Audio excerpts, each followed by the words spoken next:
दोस्तों 2017 से लेकर अब तक मैंने बहुत सारे लोगों के साथ उनके रिलेशनशिप प्रॉब्लम के रिलेटेड बात की होगी। बहुत सारे लोग मुझे बताते हैं कि हमारे रिलेशनशिप में कोई प्रॉब्लम नहीं था, अचानक से ही मेरा पार्टनर मुझे इग्नोर करने लगा है। हमारे रिलेशन में कुछ भी नहीं हुआ, फिर भी मेरा पार्टनर मुझे छोड़कर चला गया। जब मैं ऐसे लोगों के रिलेशनशिप को ऑब्जर्व करता हूँ, जब मैं उनकी रिलेशनशिप की पूरी स्टोरी को सुनता हूँ तो मैं कहीं ना कहीं देख पाता हूँ कि ऐसे लोग अपने रिलेशन में अनजाने में कुछ ऐसी गलतियां करते हैं जिसके कारण उनके पार्टनर का इंटरेस्ट उनमें खत्म हो जाता है। दोस्तों हमेशा मैं अपने वीडियोस में लोगों को ये एडवाइस करता हूँ कि आप रिलेशनशिप में हमेशा चीज़ों को बैलेंस रखिए। अपने पार्टनर से इतने भी दूर मत चले जाए कि एक टाइम के बाद वो आपके बिना रहना सीख ले, और अपने रिलेशन में अपने पार्टनर से इतनी भी नज़दीकियाँ नहीं रखनी चाहिए ताकि आपसे और आपके प्यार से आपका पार्टनर एक टाइम के बाद ऊबने लगे। दोस्तों हजारों लोगों के रिलेशन को ऑब्जर्व करने के बाद और इतने सालों के मेरे एक्सपीरियंस के बाद मैं आपको इस वीडियो में बताऊंगा कि आपको अपने रिलेशनशिप में क्या गलतियां नहीं करनी चाहिए, क्योंकि अगर आप ये गलती करते हो तो मैं बहुत ज्यादा कॉन्फिडेंस से आपको ये कह सकता हूं कि आपके पार्टनर का इंटरेस्ट आप में खत्म होगा। तो इस वीडियो को कंप्लीट देखिएगा और इस वीडियो में जो जो गलतियां मैं आपको बताऊंगा वो गलतियां आपको अपने रिलेशन में बिल्कुल भी नहीं करनी है। दोस्तों सबसे पहली गलती होती है कि आपको कभी भी अपने पार्टनर को ये शो नहीं होने देना होता है कि आप उनके बिना नहीं रह पाते। दोस्तों ये बहुत ही अच्छा है ना, आप किसी इंसान को ये दिखाओ कि आप उनको कितना प्यार करते हो और आप उनके बिना रह ही नहीं सकते। ऐसा हम तब करते हैं जब हम किसी को ये प्रूव करना चाहे, जब हम किसी को ये दिखाना चाहे कि देखो हम तुम्हें कितना ज्यादा प्यार करते हैं। लेकिन कभी भी आपको ऐसी गलतियां नहीं करनी चाहिए। ऐसे आपको कोई फायदा नहीं होगा कि आप ये दिखाओ कि आप बहुत ज्यादा प्यार करते हो और बदले में आपका पार्टनर भी आपको बहुत ही ज्यादा उतना ही प्यार करेगा। आपको ऐसा लगता होगा और स्टार्टिंग में ये चीज आपको सच दिखती भी होगी कि हाँ, आप जितना उनको स्पेशल फील करवाते थे ना, सामने वाला इंसान इतना ही खुश होता था और आपको वो भी उतना स्पेशल फील करवाता है। लेकिन हमेशा याद रखो, एक टाइम के बाद आप जो ये उनको गारंटी दे रहे हो ना कि आप उनके बिना रह नहीं सकते, इस चीज से उस इंसान का बहुत ही ज्यादा आप में इंटरेस्ट कम होता है। दोस्तों ये चीजें ऐसे होती है कि कोई भी इंसान जो आपके साथ रिलेशनशिप में है ना, उनकी ये सबसे बड़ी डिजायर है, उनकी ये सबसे बड़ी विश है कि आप उनको उतना प्यार करो कि आप उनसे ज्यादा किसी इंसान के बारे में सोचो ही ना और आप उनके बिना और उनके साथ बात किए बिना रह भी ना पाओ। अब होता क्या है कि उनकी सबसे बड़ी विश, उनकी सबसे बड़ी डिजायर आप फुलफिल कर देते हो। उनकी सबसे बड़ी डिजायर, उनकी सबसे बड़ी विश उनको मिल गई, उसके बाद क्या होगा? मान लीजिए कि अभी के टाइम पे आपकी लाइफ में बहुत कुछ ऐसा होता होगा जो आपको चाहिए, लेकिन उस चीज को पाने के लिए या उस इंसान को पाने के लिए आप बहुत ज्यादा एफर्ट भी करते हो ना, लेकिन एक सेकंड के लिए आप ये मान लो कि आपकी जो सारी डिजायर है, आपको जो कुछ भी अपनी लाइफ में चाहिए, आपको बिना कुछ किए मिल जाए, तो उसके बाद आप क्या करोगे? पता है आप क्या करोगे? आप सिर्फ रेस्ट करोगे, क्योंकि जो कुछ भी मिल गया उसके बाद आपके लिए वो एकदम नॉर्मल बन गया। इसलिए किसी भी इंसान की सबसे बड़ी डिजायर ये थी कि आपका बहुत ज्यादा प्यार पाना, कोई इंसान मेरे लिए बहुत ही ज्यादा स्पेशल फील करे, मुझे सबसे ज्यादा प्रायोरिटी दे, और वो डिजायर उनकी आपने फुलफिल कर दी। उसके बाद मेंटली आप ये देखोगे कि वो इंसान शांत हो जाएगा, वो इंसान रिलैक्स हो जाएगा, वो इंसान आपके लिए एफर्ट नहीं करेगा। और एक टाइम के बाद ऐसा शो करने का सबसे बड़ा नुकसान तो ये होता है कि एक टाइम के बाद उस इंसान को खुद उनको ऐसा फील होने लगता है कि उनको आपकी नीड नहीं है, नीड सिर्फ और सिर्फ आपको है। अब मैं जब ऐसी बातें करता हूं कि आपको किसी इंसान को ऐसा फील नहीं करवाना चाहिए कि आप उनके बिना नहीं रह सकते, तो कुछ लोग हो सकता है कि इस बात का मतलब कुछ अलग ही निकाल दे, तो उसको ये बात समझनी चाहिए। इसका मतलब मैं आपको ये नहीं कह रहा हूं कि कभी उनको आई लव यू मत बोलो, कभी भी केयर मत करो, कभी भी अपने इमोशन दिखाओ नहीं, आपको उतने दूर नहीं जाना है। मेरा कहने का मतलब ये कि इतना ज्यादा शो मत करो, बात बात पर रोना, बार बात पर ये दिखाना कि आप उनके बिना रह ही नहीं सकते। उस इंसान को ये पता होना चाहिए कि इंसान बहुत पसंद करता है, बहुत प्यार करता है, बट अगर मैंने छोड़ दिया तो इस इंसान को कोई फर्क नहीं पड़ेगा, मतलब मेरे बिना ये डिस्ट्रॉय नहीं हो जाएगा। ये स्ट्रॉन्ग है, ये बहुत ज्यादा प्रैक्टिकल भी है और इमोशनल भी। दोस्तों दूसरी चीज कि कभी भी आपको अपने पार्टनर की बात मानकर अपने दोस्तों को और अपने जॉब को छोड़ना नहीं चाहिए। दोस्तों हमारी लाइफ में बहुत सारी चीजें इंपॉर्टेंट होती है, जैसे कि हमारे दोस्त, हमारी जॉब, या हमें कैसे रहना है, या हमें कैसे लोगों के साथ अपना टाइम स्पेंड करना है। कई बार हमारी पसंद होती है, बट बहुत सारे लोग अपने पार्टनर के प्रेशर के कारण अपनी ऐसी चीजें ना अपनी लाइफ से हटा देते हैं। इन शॉर्ट मैं आपको कहूं तो आपको समझना जाए कि सामने वाला इंसान जो चीजें आपको करने के लिए कह रहा है वो आपके लिए करनी जरूरी है या नहीं है, मतलब आपको वो चीज़ करनी चाहिए या नहीं करनी चाहिए।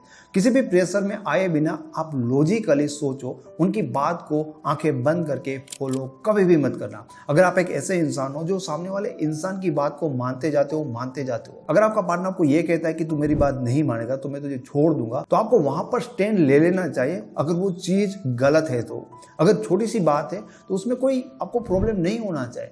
बट अगर कोई इंसान लगातार आपसे कोई बात मनवाता जाता है, एक टाइम के बाद होता क्या है कि आपका लॉजिकल माइंड काम करना बंद कर देता है। हमारे माइंड में ना दो डिपार्टमेंट होता है, एक अल्फा माइंड होता है और एक बीटा माइंड होता है। अल्फा माइंड सामने वाले किसी भी इंसान की बात को ना जज करेगा, लॉजिक लगाएगा। एग्जाम्पल के लिए आप ये वीडियो देख रहे हो और इस वीडियो में मैं आपको ये कमांड दे रहा हूं कि आप अपने फोन को फेंक दीजिए। आप फेंकोगे? नहीं फेंकोगे। क्यों फेंकोगे आप? इस बात के पीछे कोई लॉजिक है, आपका फायदा है, नुकसान है, ये आपका लॉजिकल माइंड यानी कि अल्फा माइंड आपका सोचता है। बट मान लीजिए कि आपकी लाइफ में कोई ऐसा इंसान है जिसके बारे में ना आपकी एक हैबिट बन गई है कि आप उस इंसान की कोई भी बात को ना जज नहीं करते, लगातार उसकी बात को मानते जाते हो। तो एक टाइम के बाद होता है कि आपका जो अल्फा माइंड होता है, जो लॉजिकल माइंड होता है, उस इंसान की बात पे ना साइलेंट रहेगा। मतलब उस कमांड को ना वो बीटा माइंड को ट्रांसफर करेगा, अपना कोई लॉजिक यूज ही नहीं करेगा। और जो आपका बीटा माइंड होता है ना, वो इमोशनल होता है, वो इमोशन को ही समझता है कि क्या है, बस उस चीज को करना है, उनको लॉजिक से कोई भी लेना देना नहीं है। तो अगर आपको हैबिट हो जाती है तो सामने वाला इंसान एक टाइम के बाद जो भी आपको कहेगा ना, आप गलत चीजों को भी फॉलो करने लगोगे। और दोस्तों, मैंने ऐसे बहुत सारे लोग देखे जिनके पार्टनर ने अपने पार्टनर के साथ क्या क्या चीजें करवाई, और आप देखोगे कि इतने स्मार्ट लोग, इतने पढ़े हुए लिखे हुए लोग भी कई बार अपने आप को बुरी तरह से हर्ट करते क्योंकि उनका पार्टनर उनको ऐसा कहने के लिए बोलता है। दोस्तों, आपको जानकर हैरानी होगी कि एक टाइम के बाद ऐसी सिचुएशन में आपका माइंड काम करना ही बंद कर देगा। और इसमें सबसे बड़ी प्रॉब्लम तो ये होती है कि जब किसी भी इंसान को ये पता चल जाता है कि जितना मैं कहूँगा सामने वाला इंसान उतना ही करेगा, तो उनको ये बात समझ में आ जाती है कि सामने वाला इंसान मेरे कंट्रोल में है। जब एक इंसान को ये समझ में आ जाए कि आप उनके कंट्रोल में हो, फिर कभी भी उनको आप में इंटरेस्ट नहीं रहेगा। अब आप खुद सोचिए कि अगर आप एक बच्चों के साथ गेम खेल रहे हैं जहां पर आपके हाथ में ये कंट्रोल है कि आपको जीतना है या हारना है, तो आप हारोगे ना तो उस बच्चे का थोड़ा सा मन बहलाने के लिए, लेकिन आपको ना वहां पर चैलेंज नहीं मिलेगा, आपको मजा नहीं आएगा, आप तो जस्ट टाइम पास करोगे। किसी भी स्पोर्ट में, किसी भी गेम में जहां पर आपकी एज के या आपको टक्कर दे ऐसे लोग होते ना, वहां पर आपको पता नहीं होगा कि आप जीतेंगे या हारेंगे, तो आप एकदम एक्टिव होंगे क्योंकि वहां पर आपका इंटरेस्ट है और आपको मजा भी उसमें आएगा। बट रिलेशनशिप में हमेशा आपका माइंड सामने वाले इंसान के लिए एक्टिव रहना चाहिए। आपका अल्फा माइंड कभी भी बंद होना नहीं चाहिए। जो चीजें सही है उसको मानो, जो चीजें गलत है उसको मत मानो। क्योंकि अगर आपने इस इंसान को ये भरोसा दिला दिया कि भाई तुम्हारा 100% हमारे ऊपर कंट्रोल है, तो उसके बाद आप उनके सामने बच्चे बन जाओगे। कहने का मतलब ये है कि उनका इंटरेस्ट आप में नहीं रहेगा। दोस्तों, तीसरी चीज जो बहुत ज्यादा इंपॉर्टेंट है कि कभी भी आपको अपने पार्टनर के सामने रोना नहीं चाहिए। इनफैक्ट बार बार रोना नहीं चाहिए। कभी भी रोते हो तो ठीक बात है, बट रोने से मेरा कहने का मतलब ये कि आपको ओवर इमोशन नहीं दिखाना चाहिए। अब बहुत सारे लोग बहुत ज़्यादा इमोशनल होते हैं और वो हमेशा अपने पार्टनर को इमोशन दिखाते हैं। कई बार वो ऐसा दिखाते हैं कि वो बहुत ज़्यादा हर्ट होते हैं, या कई बार उनके लिए एफर्ट करते हैं या अपनी बातों से उनको बार बार ये फील कराने की कोशिश करते हैं कि हम तुम्हें कितना ज़्यादा प्यार करते हैं। दोस्तों, इस दुनिया में जो इमोशन है ना, इमोशन ये एक ऐसी चीज़ है कि जिससे लोग बहुत ही ज़्यादा उठ जाते हैं, जिससे लोग बहुत ही ज़्यादा इरिटेट, बहुत जल्दी इरिटेट हो जाते हैं। मान लीजिए किसी इंसान की लाइफ में प्यार नहीं है ना, उनको प्यार करने वाला कोई नहीं है ना, तो वो इंसान किसका प्यार पाने के लिए ना कुछ भी करेगा, कुछ भी छोड़ देगा। उनको लगता है कि इस दुनिया में प्यार ही सब कुछ है। लेकिन दोस्तों, ये बात जानकर आपको हैरानी होगी कि जब किसी इंसान को किसी इंसान का बहुत ही ज़्यादा प्यार मिलने लगता है ना, कोई उसके लिए रो रहा है, कोई उसके लिए तड़प रहा है, कोई उसके लिए एफर्ट मार रहा है, तो वो इंसान एक टाइम के बाद उनके रोने धोने से, उनके इमोशन से बहुत ही ज़्यादा इरिटेट हो जाता है और उसे ऐसा फील होता है कि उसकी लाइफ एक कैद बन गई है, उसकी लाइफ एक जेल बन गई। इसलिए आप देखते हो कि जब आप किसी इंसान के सामने बहुत रोते हो, उनसे बहुत कहते हो, टाइम मांगते हो, उनसे ये कहते हो कि तुम बदल गए, आप देखोगे कि वो इंसान आपसे दूर भागेगा, क्योंकि उनको आपके साथ ये रिलेशन और ये सिचुएशन जेल जैसी लग रही है और वो इंसान इस जेल से भागना चाहता है, क्योंकि आपके इमोशन, आपका रोना, आपका प्यार उनके लिए एक बंधन जैसा उन्हें महसूस होने लगा है। चौथी चीज कि कभी भी आपको अपने पार्टनर को आपकी लाइफ की फर्स्ट प्रायोरिटी नहीं देनी चाहिए। दोस्तों, आपने बहुत बार ये सुना होगा, कई लोग ऐसे कहते हैं कि भाई मुझे ना वो लड़की मिल जाए, मुझे वो लड़का मिल जाए, उसका प्यार मिल जाए, मुझे दुनिया में और कुछ नहीं जाए, मैं उसके लिए सब कुछ छोड़ सकता हूँ। क्या आपने ऐसे डायलॉग सुने? आपने सुने तो भले सुने, लेकिन आपको कभी भी अपने रिलेशन में और अपनी लाइफ में इसे अप्लाई नहीं करना चाहिए। क्योंकि अगेन दोस्तों, ये चीज़ वही होती है कि जैसे मैंने आपको कहा था कि किसी इंसान की बहुत बड़ी डिज़ायर होती है कि आप उनको बहुत ज़्यादा प्यार करो।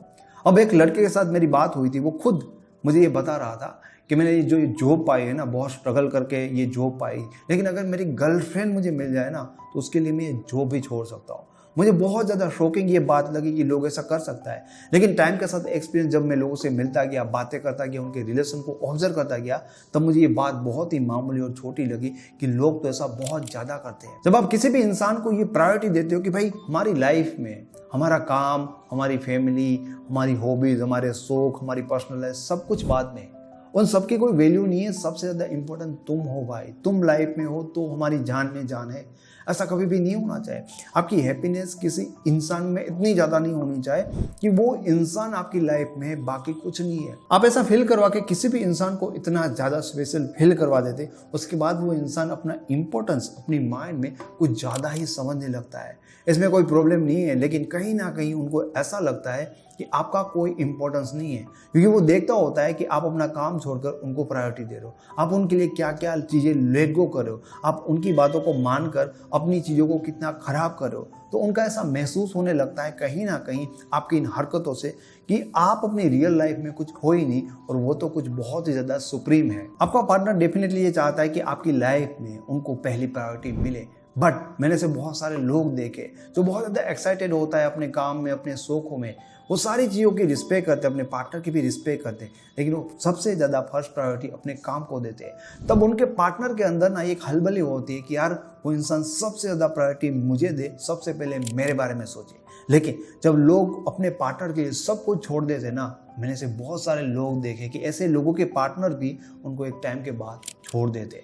तो कभी ऐसा नहीं होना चाहिए कि आप उस इंसान के लिए सब कुछ छोड़ दो और आखिर में वो इंसान आपको छोड़ दे। पांचवी बात और बहुत ज़्यादा जरूरी बात, जिससे आपके पार्टनर का इंटरेस्ट डेफिनेटली बहुत ज़्यादा और बहुत जल्दी से कम हो जाता है, जो चीज़ होती है आपके बोर करने से। जी हाँ, आपको अपने पार्टनर को बोर नहीं करना चाहिए। दोस्तों, कई बार ऐसा होता है कि मुझे वीडियो बनाना होता है, लेकिन मैं ना थोड़ा सा थका हुआ महसूस करता हूँ, तब मैं वीडियो नहीं बनाता। क्योंकि हमेशा मैं ये सोचता हूँ कि जब कभी मैं वीडियो बनाऊँ तो मैं अच्छे एक माइंडसेट के साथ वीडियो बनाऊं, मैं थोड़ा एनर्जेटिक फील करूं। जब मैं बोलूं तो ऐसा सामने वाले को ना लगे कि ये इंसान थक गया है। क्योंकि अगर मैं ऐसे वीडियो बनाऊंगा, मेरी बातों में, मेरे आवाज़ में वो टोन आपको फील नहीं होगी, तो हो सकता है कि आपको ये वीडियो देखना इतना अच्छा ना लगे। अच्छा नहीं, कई बार आप बोर भी फील कर सकते हो। तो हमारे रिलेशनशिप में यही चीज़ें होती है कि कई बार हम थके हुए होते हैं, कई बार हमें बात करने का मन नहीं होता, कई बार हमारे साथ बात करने के लिए कुछ होता नहीं है। लेकिन आपने फील किया होगा कि कई बार हम बहुत ही ज़्यादा एक्साइटेड फील करते हैं, कई बार बहुत ज़्यादा हमारा मन होता है बात करने के लिए। तब आप जब उस इंसान के साथ बात करते हो ना, तब आप अपनी बातों से सामने वाले इंसान को ना अपनी एनर्जी फील करवा सकते हो। एग्जैक्टली। बट जब आप बहुत ज़्यादा टायर्ड होते हैं, जब आप बहुत ज़्यादा थके होते हो ना, तब आप इंसान के साथ बात करते हो और आप उनको बोलते हो कि भाई और बताओ। आप देखना उस टाइम पे उस इंसान को भी ना कोई नई बात नहीं सूझेगी। क्यों? क्योंकि एग्जैक्टली आप अपनी एनर्जी वहाँ पर ट्रांसफर करो, वैसा माहौल जो आप फील करो, वैसी चीज़ें उनको आप फील करवा रहे हो। तो आप एकदम टायर्ड फील करते हो और आप ये सोचते हो कि बात करके हम रिफ्रेश हो जाएंगे। कभी कभार के लिए ठीक है, लेकिन अगर आप लगातार करोगे ना तो क्या होगा पता है? आपसे बात करके वो इंसान बोर हो रहा है, आपसे बात करके वो इंसान बोर हो रहा है, आपसे बात करके बोर होगा। एक टाइम के बाद अंदर से उनका मन ही नहीं करेगा आपके साथ बात करने के लिए। बट जब कभी आप बहुत ज़्यादा एक्साइटेड होते हो, जब आप अंदर से एकदम फॉर्म में होते हो और आप बात करोगे ना, आपको लगा दो आपके अंदर बताने के लिए, आपके अंदर बहुत सारी चीज़ें होती है, तो सामने वाले इंसान को उतना ही ज़्यादा एक्साइटमेंट फील कराएगा। सामने वाला इंसान बात करके खुश होगा। और आप जो उनको ये एक्सपीरियंस दे रहे हो ना, एक बार बात करोगे, 2 बार बात करोगे और वो आपकी बातों से खुश होता जाएगा ना, अंदर से वो एक्साइटमेंट फील करेगा और उनका मन होगा बार बार आपसे बातें करने के लिए। तो दोस्तों, रिलेशनशिप में ज़्यादातर लोग ये चीज़ों को नहीं जानते और अनजाने में ऐसी गलतियां करते हैं जो आपको अपने रिलेशन में कभी नहीं करनी चाहिए, ताकि आपके पार्टनर का इंटरेस्ट आप में हमेशा बना रहे। दोस्तों, अगर आपके रिलेशनशिप में ज़्यादा प्रॉब्लम है, आप पर्सनली मेरे साथ या हमारी एक्सपर्ट टीम के साथ बात करना चाहते हो, या मेरी लिखी हुई रिलेशनशिप के ऊपर जो ई बुक्स है उनको डाउनलोड करना चाहते हो, तो उनके लिंक आपको इस वीडियो के डिस्क्रिप्शन बॉक्स से मिल जाएंगे। आपको ये वीडियो अच्छा लगा है तो इसे लाइक करें, कॉमेंट करें और चैनल को सब्सक्राइब करें। Thank you so much.